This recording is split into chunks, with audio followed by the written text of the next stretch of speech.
Unethical Dungeon Master advice!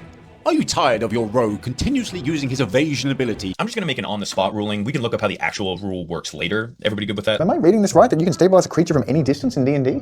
Well, hello there, adventurers. This is Derek, and today I have brought for you some choice TikTok videos. I wanted to share some of these with you. Some of them are funny, some of them are interesting, some of them may even educate us about some D&D rulings and stuff. So, without further ado, let's go. Stab him. What? Yes, and I'm gonna... Okay, DM, I charge towards the dragon, and as he runs past me, I'm gonna use my opportunity attack to stab him. What? Yes, and I'm gonna unload my 5th level Eldritch Smite into that. That's 7d8 plus 5 damage, and the attack knocks the target prone. Why are you attacking him? It's because I have 3 levels in Rune Knight Fighter, letting me use my Cloud Rune to redirect any attack on an ally within 30 feet. That is... This is starting to sound crazy.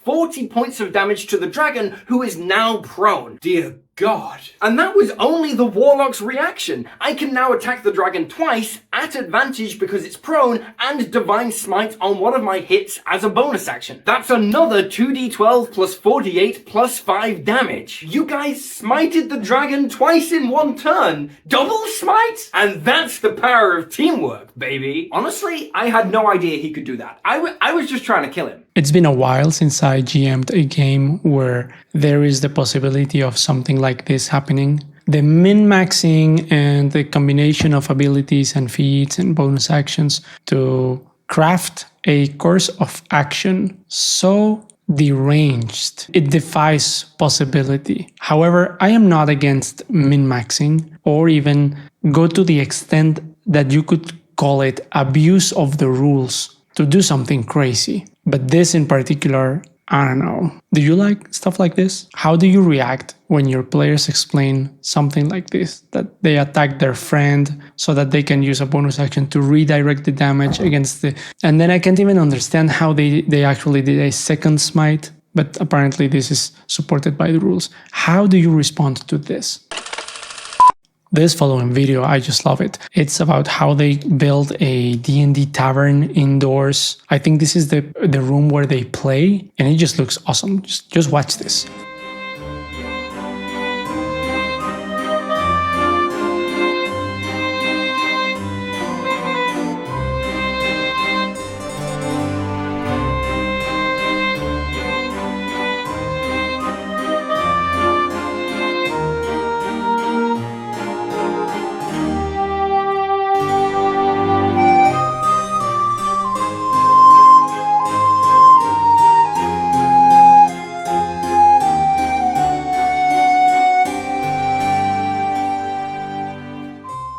I guess we would all love to have such a large space, not only to play, but also to have the freedom to do all these room modifications and add the furniture and paint the walls and practically recreate a medieval tavern game room / dining room inside your house. I'm just jealous. Unethical Dungeon Master advice!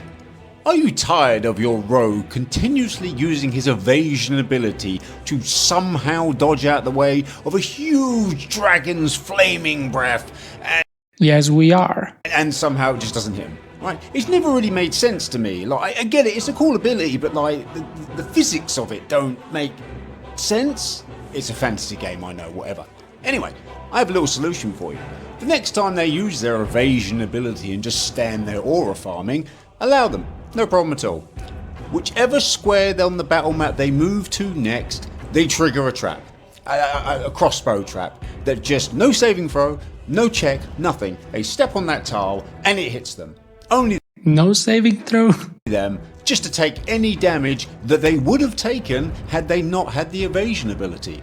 Or if you want to go even more unethical, it only works for dexterity saving throws, right? Well, now the Dragon's Breath is a strength saving throw, or wisdom saving throw, or charisma saving throw. It doesn't matter.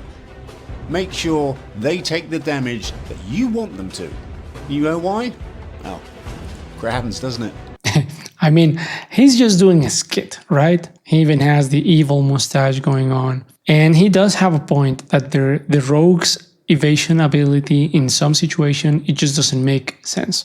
It makes no sense how that person would prevent all negative consequences when he's, like, for example, standing in the middle of the room and then there's a breath weapon going on or a fireball or whatever. Sometimes it just doesn't make sense, but it is what it is. Don't do this. I mean, if characters do have some ability, they deserve to use it. Sometimes it gets annoying, but rogues are also not invincible. At the end, he also says that, well, maybe just target a different stat, like have them do a constitution check or a charisma check. Will that, you'll get them, but it has to make sense. This content is sponsored by you. Elven Tower Adventures is more than maps, stories, and quests. We're a fellowship. Your voice matters, and we want to create the best content for you. The best way to support our work is by subscribing to our Patreon page.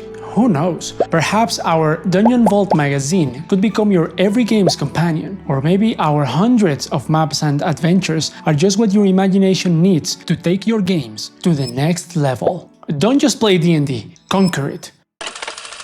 This following video is a skit comparison of the difference between a new GM who's just learning the rules and is very careful with the interpretation of the rules, and also a veteran GM who has seen it all and doesn't really care that much about the rules anymore. I got all my notes this time. You guys ready to play? All right, just a second. Let me get my session notes ready. I know you got a 20 on your persuasion check, but that'll just affect the DC. What you actually say to me is what's going to succeed or fail. Hell yeah, 20 will do it.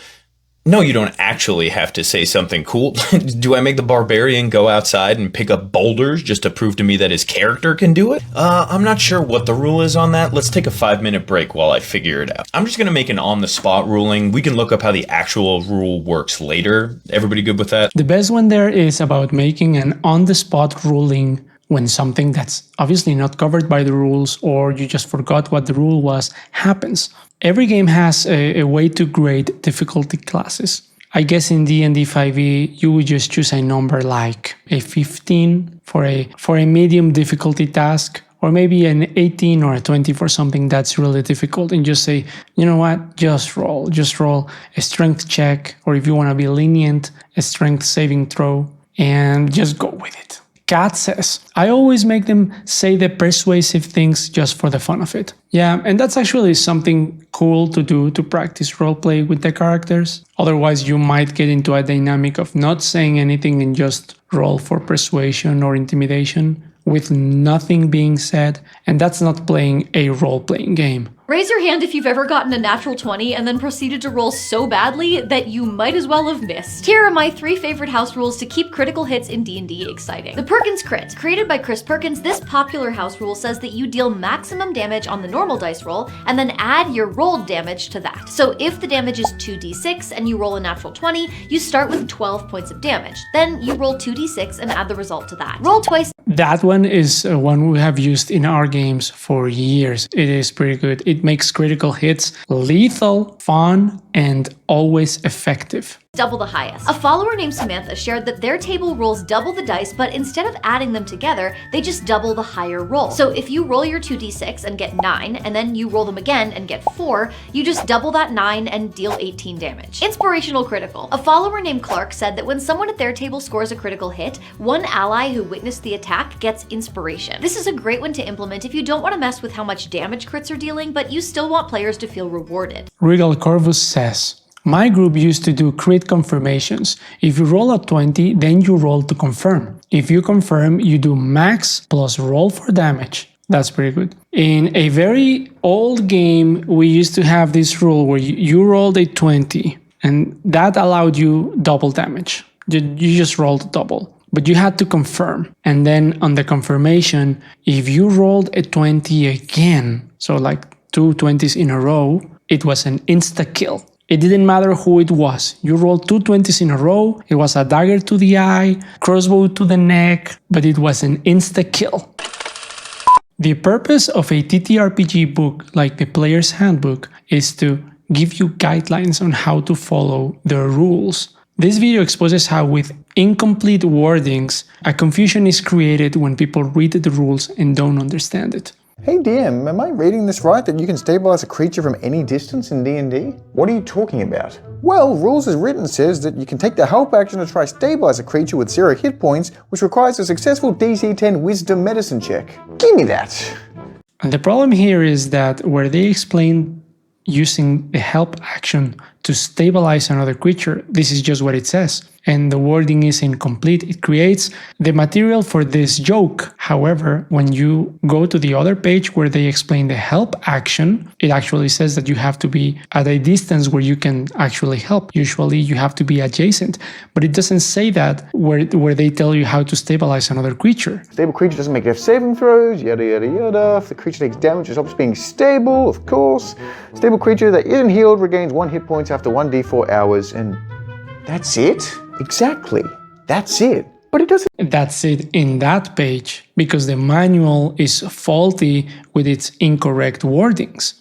Even mention needing line of sight. Line of sight? It doesn't even say I need to be on the same plane of existence as the target. So what would that even look like? Thoughts and prayers have never been more powerful. And so you get thoughts and prayers to stabilize people across the planes. And all because they forgot to add like half a line there where it says you have to be adjacent. However, you could also argue that it's not even necessary because it tells you explicitly that you have to use the help action. And then if you scroll to that other page to find that help action, you see that you have to be adjacent. In my opinion, if you have to go around the book to have the complete ruling, the book is not doing a great job to explaining the rules. Thank you for watching. Perhaps I'll gather some more choice TikTok videos for you for the next video. My name is Derek and this is Elven Tower Adventures.